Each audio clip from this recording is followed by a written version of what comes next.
Welcome back everybody to another video on CSS Grid. Today we are going to see how we can define the height, for instance, of the implicit row that we added in the previous video.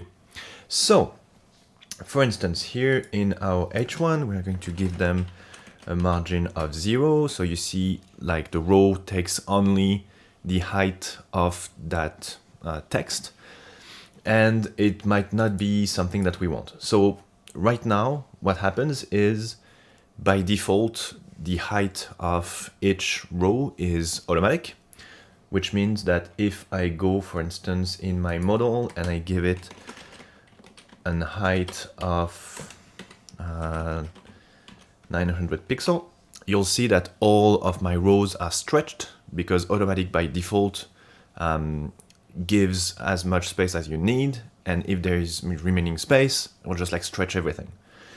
So what we want in our case is, for instance, say that each new row that we create is going to be, for instance, 100 pixels. So it's really easy. You just say grid auto rows, and now you define what's the height of each row. If you look at this, you can see that now our login screen is 100 pixels. There you go. Then first input, 100 pixels, 100 pixels, 100 pixels, 100 pixels. So it's great, but it's not really useful in our case here.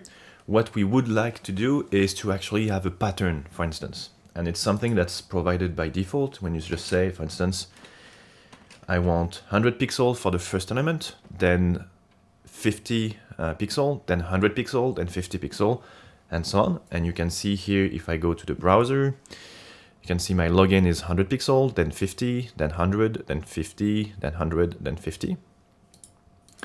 And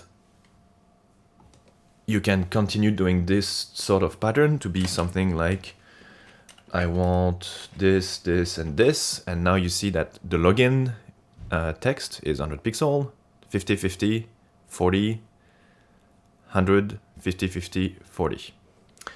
In our case, we're going to keep like the automatic height because it's something that we want, and it's better for us, because there's also a big problem with auto rows is if you have dynamic content. Let's say you are here and now in your register you want to add another input.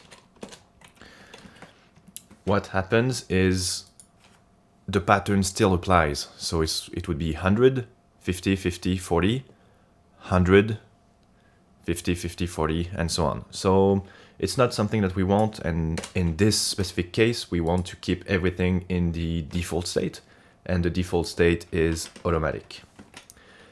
You can, of course, use automatic in a pattern. So if you want to go something like this, it's going to be 100, automatic, 100, automatic, 100, automatic. But in our case, we want everything to be automatic. And there you have it. You can now create rows implicitly by the height that you just want. In the next video, we are going to go from a new template and we're going to build a dynamic gallery style of things. I hope to see you there. Cheers.